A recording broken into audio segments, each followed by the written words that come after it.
Hay una pregunta que la mayoría de personas se han hecho en algún momento de su vida, generalmente en los momentos más difíciles, generalmente de noche, generalmente cuando el silencio deja de ser cómodo y empieza a pesar. ¿Por qué duele tanto vivir? No es una pregunta retórica, no es una exageración dramática, es una pregunta genuina, honesta, que surge cuando el dolor se acumula de una manera que ya no cabe dentro de las explicaciones habituales, cuando las respuestas fáciles dejan de funcionar, cuando la vida no tiene la forma que se suponía que debía tener y no sabes muy bien por qué. El budismo, hace 25 siglos, se hizo exactamente esa misma pregunta. Y lo hizo de una manera que todavía hoy resulta extraordinariamente útil, no como consuelo religioso ni como promesa de un estado perfecto que alcanzar, sino como análisis estructurado, casi clínico, de por qué la experiencia humana incluye tanto sufrimiento y qué se puede hacer con eso. Lo que encontró se llama las 4 nobles verdades, y esta noche las vamos a explorar juntos, no con el lenguaje de los textos antiguos, sino con el lenguaje de tu vida cotidiana, con ejemplos que probablemente reconocerás, con la honestidad de quien no intenta venderte nada, sino simplemente explicar algo que lleva siglos siendo verdad. No tienes que creer nada de lo que escuches esta noche, solo escucha, y si algo resuena, si algo encaja con lo que ya sabes desde dentro, aunque nunca lo hayas podido nombrar, quédatelo. Lo demás puedes dejarlo pasar. Introducción. El primer sermón, después de alcanzar la iluminación bajo el árbol de Bodh Gaya, lo primero que hizo Siddhartha Gautama fue buscar a 5 personas que habían sido sus compañeros durante los años de búsqueda y sentarse con ellos en un parque de ciervos cerca de la ciudad de Sarnath, en lo que hoy es el norte de la India, para contarles lo que había descubierto. Ese primer discurso, conocido en la tradición budista como la puesta en movimiento de la rueda del Dharma, es uno de los textos más influyentes de toda la historia del pensamiento humano. No porque sea particularmente poético, ni porque prometa cosas extraordinarias, sino porque hace algo que muy pocas tradiciones filosóficas o espirituales hacen con tanta claridad. Describe el problema antes de proponer la solución. No empieza diciéndote lo que debes hacer para ser feliz. Empieza diciéndote, con una honestidad que puede resultar incómoda, lo que es verdad sobre la naturaleza del sufrimiento humano.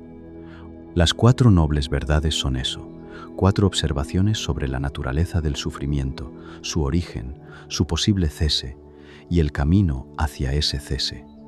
4 pasos que siguen, de manera no casual, la estructura del diagnóstico médico de la época. Identificar el síntoma, identificar la causa, determinar si tiene cura y prescribir el tratamiento. Esta noche vamos a recorrer cada una de esas verdades con calma, con ejemplos concretos y modernos, con el espacio suficiente para que cada una pueda asentarse antes de pasar a la siguiente. No hay prisa, no hay examen al final. Solo hay 4 ideas que llevan 25 siglos, siendo útiles para las personas que se toman el tiempo de entenderlas de verdad. Primera noble verdad. Dukkha. La vida incluye sufrimiento. La primera noble verdad se llama dukkha y se traduce habitualmente como sufrimiento, pero esa traducción, aunque útil como punto de partida, es demasiado simple para capturar todo lo que la palabra significa en el contexto budista original. Dukkha, en Pali, el idioma en que se registraron las primeras enseñanzas budistas, tiene un origen etimológico muy específico. Hace referencia a una rueda cuyo eje no está perfectamente centrado. Una rueda así no gira con suavidad, gira con una fricción constante, con una irregularidad pequeña pero persistente, con una sensación de que algo no encaja del todo bien, aunque funcione. Esa es, para el budismo, la textura fundamental de la experiencia humana. No necesariamente un dolor agudo y dramático en todo momento, sino una fricción subyacente, una insatisfacción de fondo, un desajuste entre cómo son las cosas y cómo queremos que sean. La primera noble verdad no dice que la vida es solo sufrimiento, ni que no hay momentos de alegría, ni que el placer no existe. Dice algo más matizado y más preciso, que la vida incluye sufrimiento de manera inevitable, y que ese sufrimiento tiene tres formas distintas que conviene distinguir. La primera forma es el sufrimiento obvio, el que nadie necesita que le expliquen. El dolor físico, la enfermedad, la pérdida de alguien que amamos, el fracaso, la humillación, el miedo. Esto es lo que la mayoría de personas entiende cuando escucha la palabra sufrimiento, y el budismo lo reconoce sin ambigüedad. Existe, es real, es parte inevitable de estar vivo. La segunda forma es más sutil y en muchos sentidos más interesante. El sufrimiento del cambio. Es el sufrimiento que surge no del dolor en sí, sino de la impermanencia de lo bueno.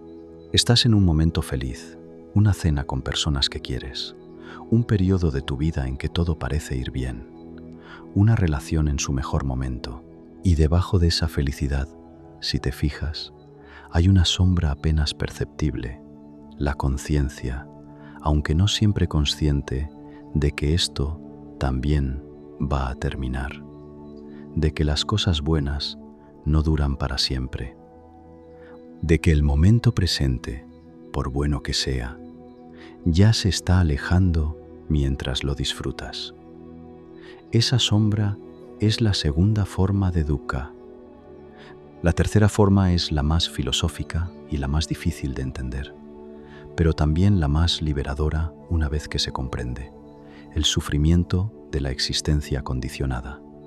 La idea de que incluso en los momentos de aparente calma, incluso cuando no hay nada específico que duela, existe una insatisfacción de fondo en la experiencia de ser un yo separado del resto del mundo, un yo que necesita constantemente cosas para sentirse bien, un yo que nunca está completamente en paz porque su propia estructura lo hace dependiente de condiciones externas que nunca puede controlar del todo.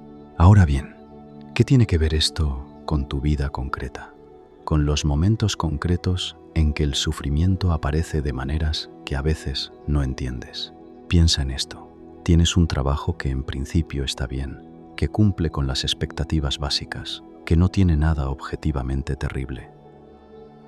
Y sin embargo, con frecuencia llegas a casa sintiéndote vacío de una manera que no sabes exactamente cómo explicar. Eso es dukkha en su segunda y tercera forma. No el dolor agudo de algo que va mal, sino la fricción constante de algo que no encaja del todo. Piensa en las relaciones.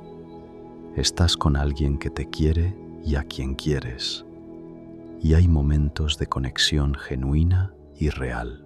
Pero también hay momentos en que sientes que algo falta, que algo podría ser mejor, que la relación no es completamente lo que imaginabas que sería. No porque sea una mala relación, sino porque ninguna relación puede satisfacer completamente todas las necesidades de una persona, porque eso no es lo que las relaciones hacen. Eso es también dukkha, la fricción entre la realidad y la expectativa que tenemos de cómo debería ser la realidad. Lo que hace la primera noble verdad no es decirte que la vida es terrible y que no hay nada que hacer. Hace algo diferente y mucho más valioso. Te invita a dejar de luchar contra la idea de que el sufrimiento existe, a dejar de tratarlo como un error del sistema que hay que corregir, como una anomalía que no debería estar ahí, porque mientras tratas el sufrimiento como algo que no debería existir, añades a ese sufrimiento una capa adicional de resistencia que lo hace más pesado de lo que necesita ser. La primera noble verdad dice, simplemente, el sufrimiento es real, es inevitable, y reconocerlo honestamente es el primer paso hacia una relación diferente con él, no hacia su eliminación completa, no hacia una vida sin dolor, sino hacia una vida en que el dolor ya no te sorprende, ya no te desestabiliza de la misma manera, ya no genera esa pregunta angustiada de ¿por qué me pasa esto a mí? Porque ya sabes que les pasa a todos, que siempre ha sido así, que no hay nada roto en ti por el hecho de sufrir. Hay algo más que quiero añadir sobre esta primera verdad, porque creo que es importante y que pocas veces se menciona.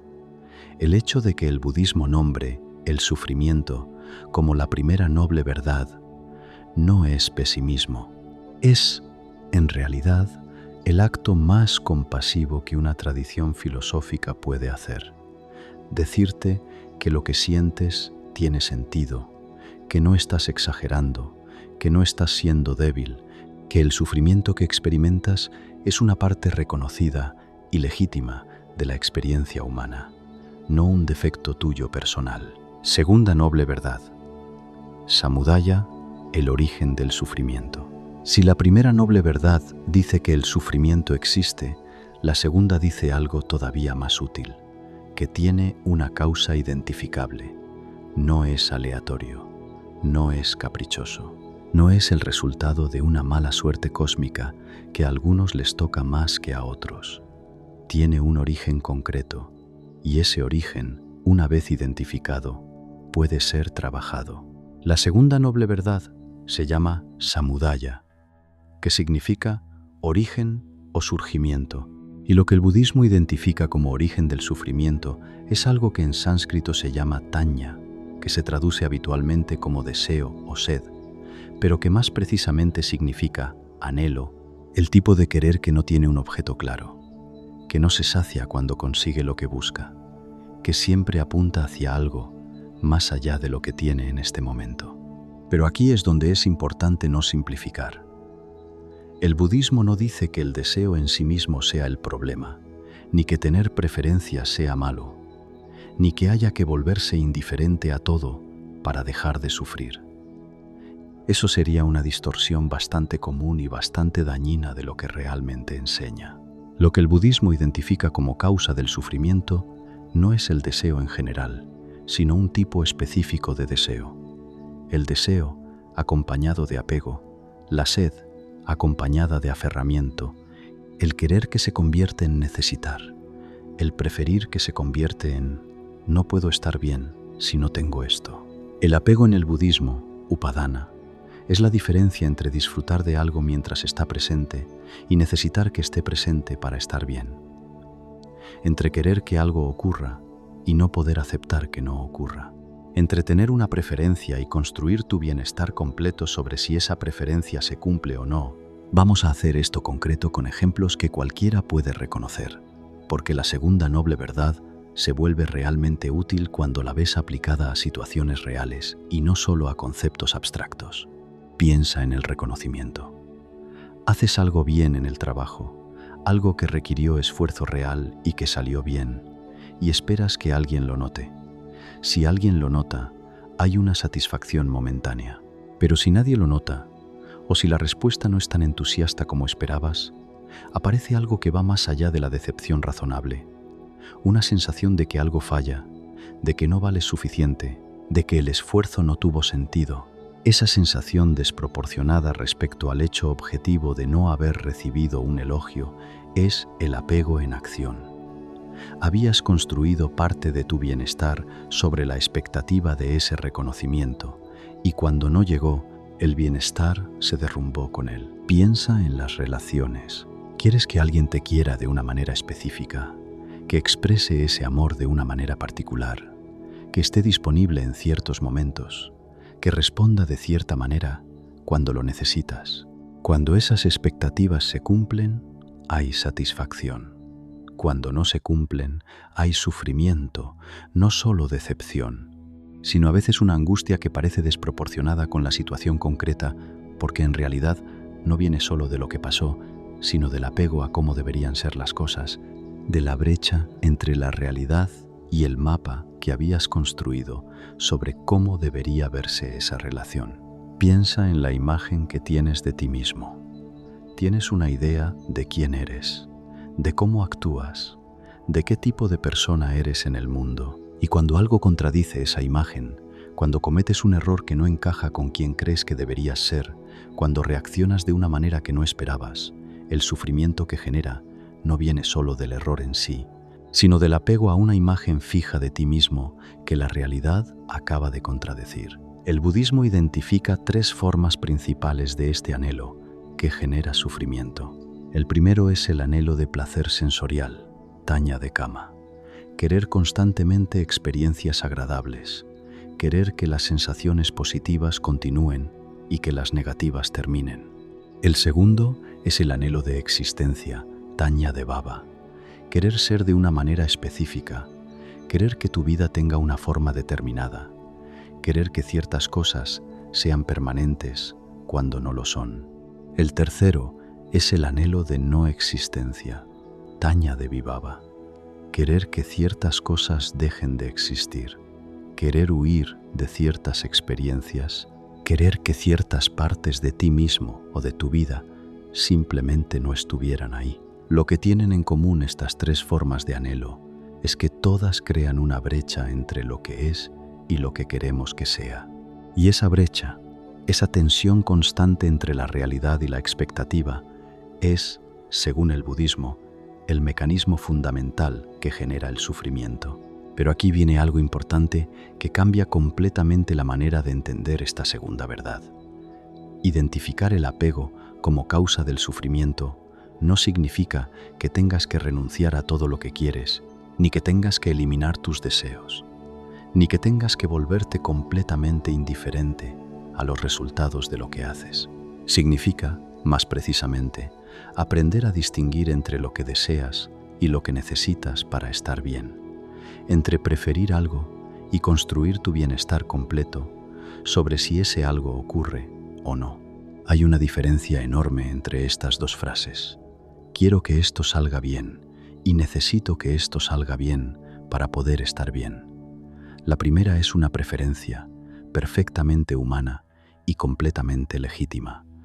La segunda es apego. Y el apego, cuando la cosa no sale bien, genera sufrimiento que va más allá de la decepción razonable.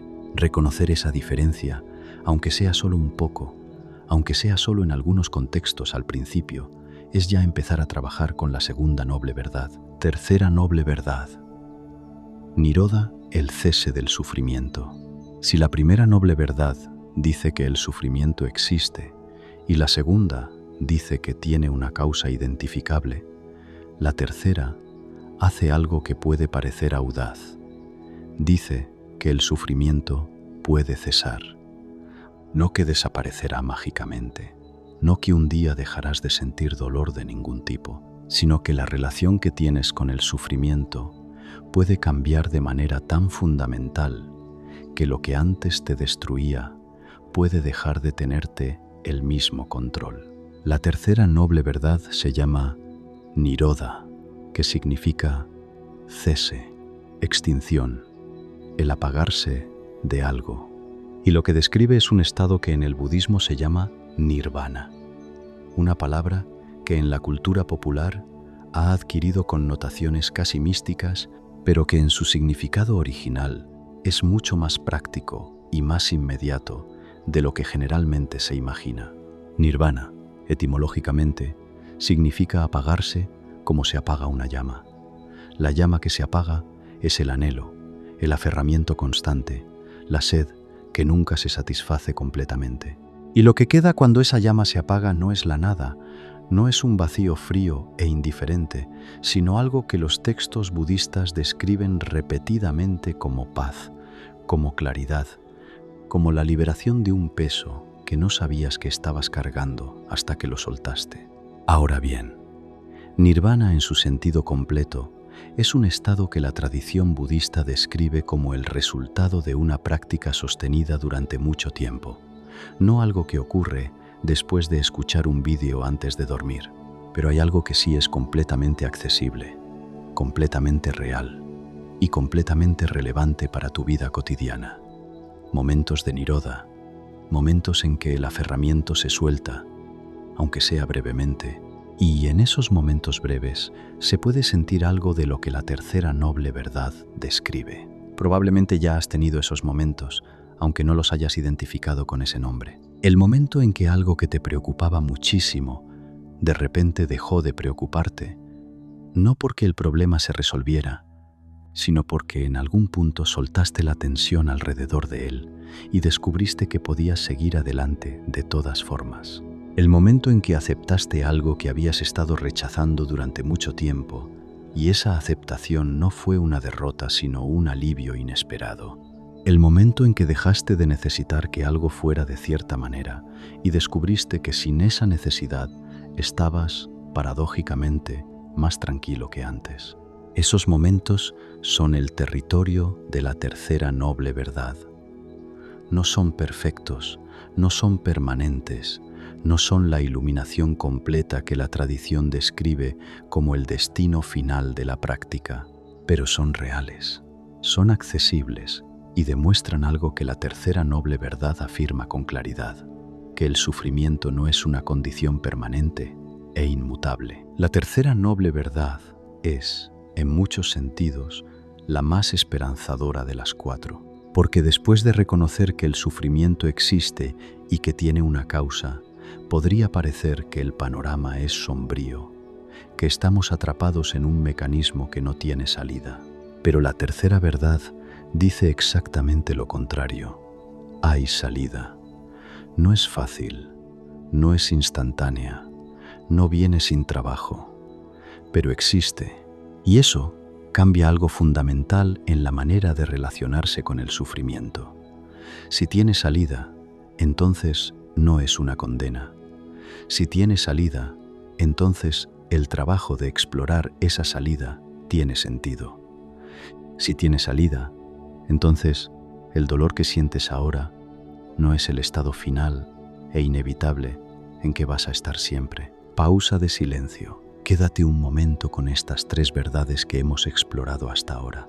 El sufrimiento existe y es legítimo. Tiene una causa que se puede identificar y tiene también la posibilidad de transformarse. No tienes que resolver nada esta noche. Solo descansa con esas tres ideas mientras la música continúa y tu cuerpo se relaja un poco más. Pausa de silencio. 4 minutos.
solo música ambiente. Cuarta noble verdad. Maga el camino. La cuarta noble verdad es, en muchos sentidos, la más práctica de las cuatro. Si las tres anteriores son el diagnóstico, la cuarta es el tratamiento. Si las tres anteriores describen el problema y confirman que tiene solución, la cuarta describe cómo se llega a esa solución. Se llama Maga, que significa camino, y describe lo que el budismo llama el noble óctuple sendero, 8 áreas de práctica que, desarrolladas juntas, llevan al cese del sufrimiento que describe la tercera verdad.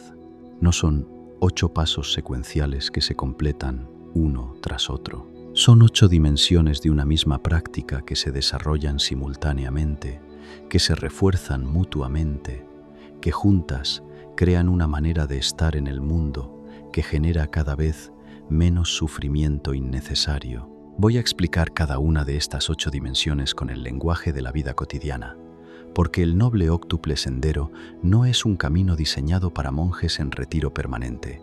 Es un camino diseñado para personas que viven en el mundo, que tienen trabajos y relaciones y preocupaciones y noches difíciles exactamente como las tuyas. La primera dimensión es la comprensión correcta, Sammaditthi. No significa tener las opiniones correctas sobre todos los temas, ni adoptar acciones doctrinarias sobre cómo funciona el mundo. Significa, más precisamente, ver las cosas como son sin distorsionarlas con el filtro del deseo o del miedo. Significa reconocer la impermanencia cuando está ahí, reconocer el sufrimiento cuando está ahí, reconocer el apego cuando está ahí, sin negar ninguna de esas realidades ni exagerarlas más allá de lo que son. En términos prácticos y cotidianos, la comprensión correcta es lo que ocurre cuando ves una situación difícil sin dramatizarla más allá de lo que realmente es, y también sin minimizarla más allá de lo que realmente es. Es la capacidad de decir, esto duele, sin añadir, esto va a durar para siempre, y sin añadir, tampoco esto no debería dolerme, solo ver lo que hay. La segunda dimensión es la intención correcta, Samma Sankappa. Tiene que ver con la motivación desde la que actúas. Si actúas desde el deseo genuino de bienestar, tuyo y de los demás, o si actúas desde el miedo, desde el ego, desde la necesidad de demostrar algo, no porque las intenciones impuras sean imperdonables, sino porque las intenciones que vienen de un lugar más honesto y más compasivo generan consecuencias distintas, y esas consecuencias distintas se van acumulando con el tiempo. La tercera dimensión es el habla correcta, Sammavaka. El budismo presta mucha atención al lenguaje, más de lo que podría parecer a primera vista, porque el lenguaje no solo describe la realidad, la construye. Las palabras que usas para hablar de ti mismo, de los demás, de tu vida, tienen un efecto real sobre cómo percibes todo eso. El habla correcta no significa hablar siempre con dulzura artificial ni evitar toda conversación difícil.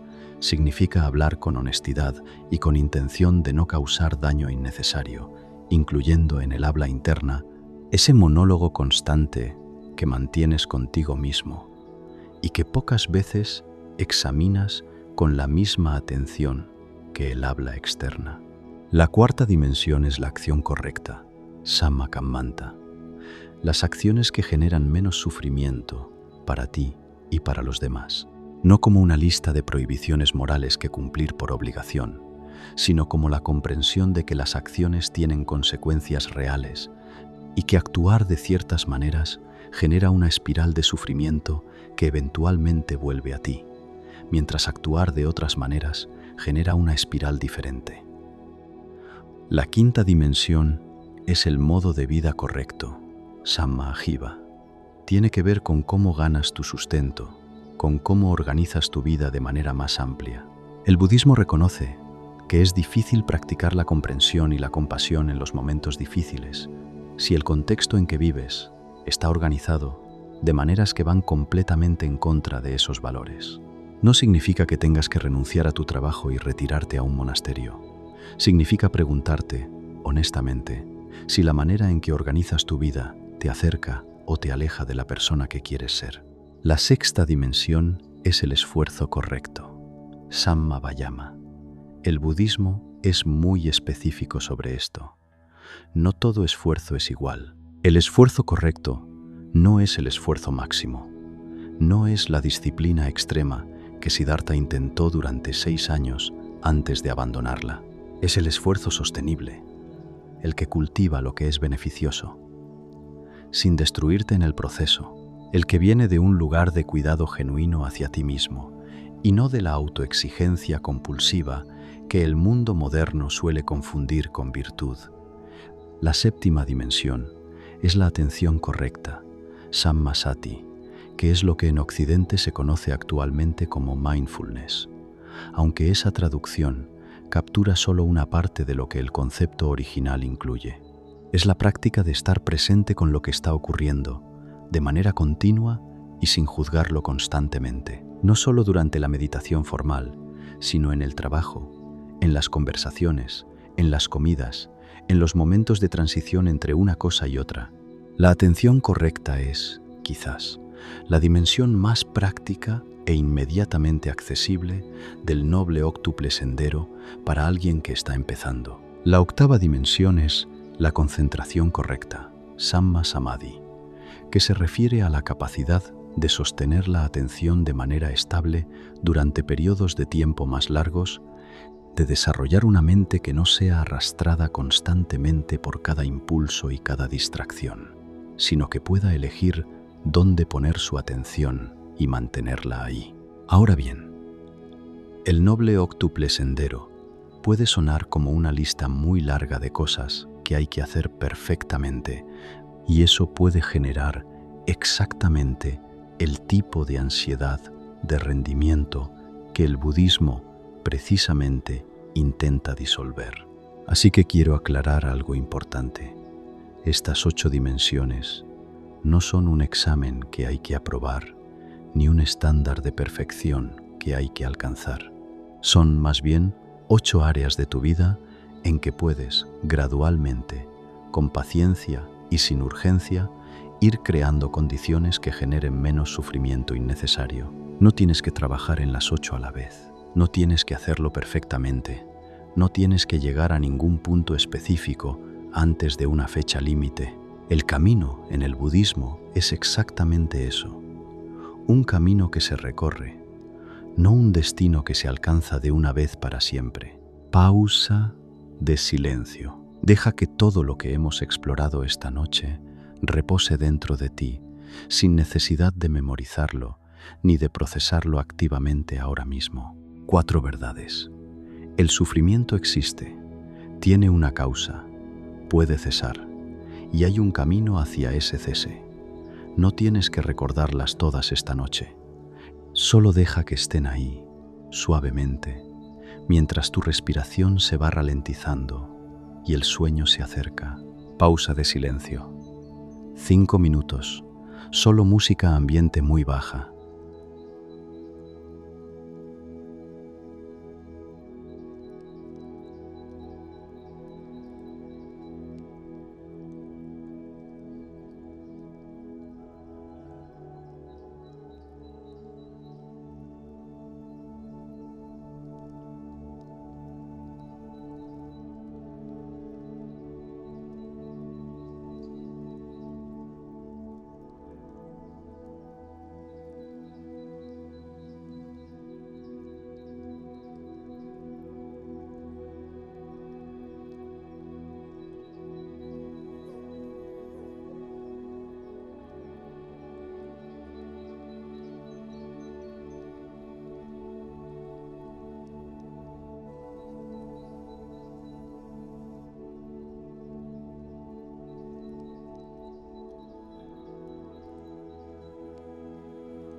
Quiero hacer algo antes del cierre que me parece importante.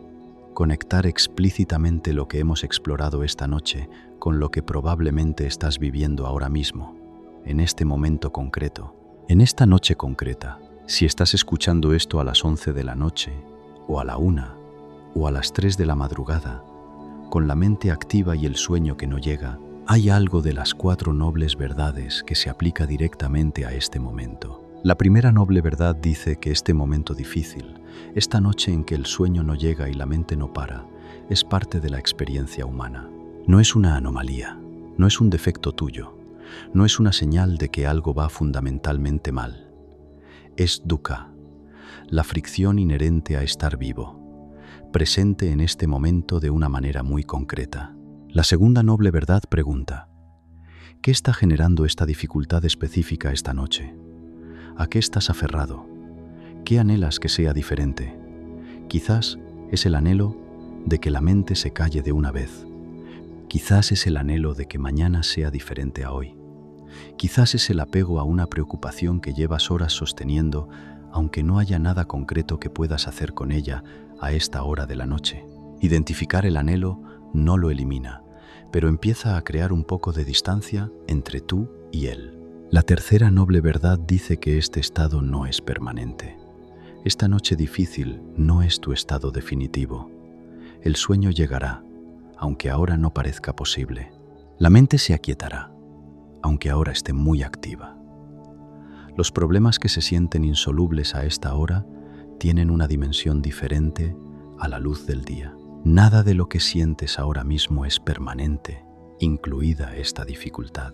Y la cuarta noble verdad dice que hay cosas que puedes hacer, no esta noche específicamente, sino en tu vida de manera más amplia, para crear condiciones que generen menos noches como esta.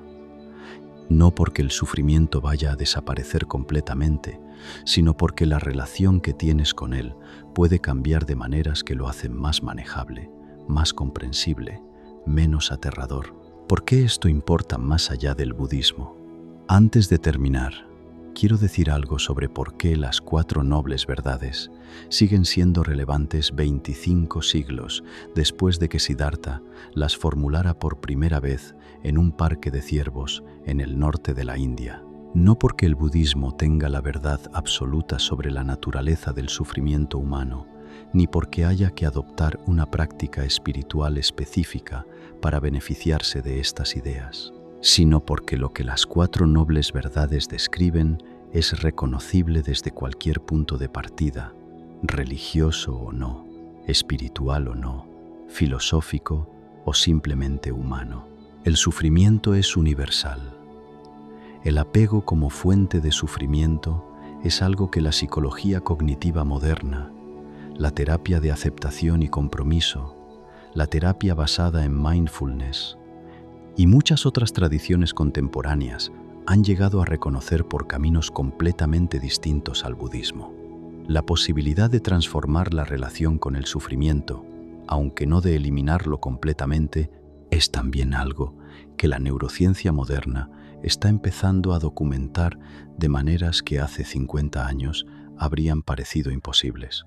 Y la idea de que hay un camino, que la manera en que vivimos tiene consecuencias sobre cuánto sufrimos, es tan antigua como el pensamiento humano y tan moderna como la investigación más reciente sobre el bienestar. Lo que el budismo ofrece, con las 4 nobles verdades, no es una religión que hay que adoptar, es un mapa del territorio del sufrimiento humano, trazado con una precisión que todavía hoy resulta difícil de superar.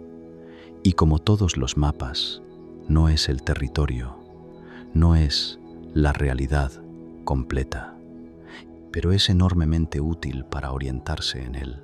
Cierre. Si todavía estás escuchando, has explorado esta noche algo que 25 siglos de práctica y reflexión han ido refinando hasta una claridad que pocas tradiciones han alcanzado. Una manera de entender por qué duele la vida que no recurre al consuelo fácil ni a las promesas de un estado perfecto, sino que empieza por reconocer la realidad tal como es y trabaja desde ahí. El sufrimiento existe y no hay nada roto en ti por sentirlo.